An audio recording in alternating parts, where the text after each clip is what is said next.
Géante et super. C'est un endroit aux Avirons qu'il décrit comme un havre de paix. Le jardin des tortues, c'est là qu'Éric Ferrer se rend quand il est, dit-il, fatigué ou stressé. Mais depuis dimanche, le futur maire parle plus de sérénité que de pression. Je me sens bien parce qu'il y a eu une campagne assez très active, dynamique, qui a quand même pris notre énergie. Après le moment du vote, le moment du dépouillement, les premières centaines, il y a un ressort qui se compresse et après bien entendu c'est la détente. Et le voilà propulsé à la tête de la commune 25 ans après sa première tentative. 1995, le premier aussi d'une longue série d'échecs. Mi-tombe, mi-relève et mi-avance. Combien de fois moi fait ça? Presque à chaque élection locale, mais aussi de circonscription. Mais il avoue que s'il avait été élu en 2001, il aurait fait des bêtises et affirme avoir beaucoup appris de ses échecs. Je sais que le pouvoir, c'est quelque chose qui brûle, qui peut vous détruire. Et la seule façon de se protéger du pouvoir, à mon avis, c'est de rester humble. Éric Ferrer est le 10e d'une fratrie de 13 enfants. Joël, le benjamin de la famille, l'a toujours soutenu. Ça a toujours été un combattant, ça a été un exemple pour moi en tout cas.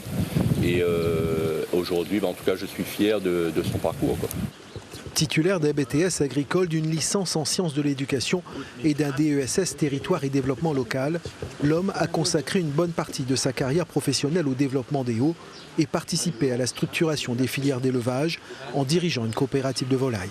Pour moi, c'est quelqu'un de sûr, j'ai vu ce qu'il a fait ailleurs, sauver des éleveurs de poulets, apporter son aide à des gens, tout ça. Y compris à Alfred Rivière dans la création de son jardin des tortues, qui accueille environ 600 visiteurs par semaine. Le fait d'amener des gens à travers ce type d'activité économique va générer automatiquement d'autres besoins et donc d'autres activités et la possibilité pour des promoteurs d'investir sur les territoires des Avironnais, de créer des activités et surtout des emplois.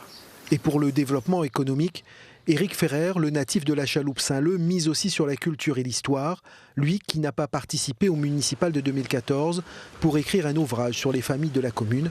Le 2e tome a été achevé pendant le confinement. L'écriture est avant tout une thérapie. Écrire ce qu'on pense, c'est boire quand on a soif. Déjà, c'est un grand amoureux de sa ville, hein.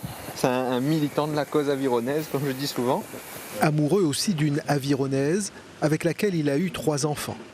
Éric Ferrer est un homme de droite, né dans une famille de droite, mais se veut davantage rassembleur. C'est d'ailleurs un promoteur de la démocratie participative.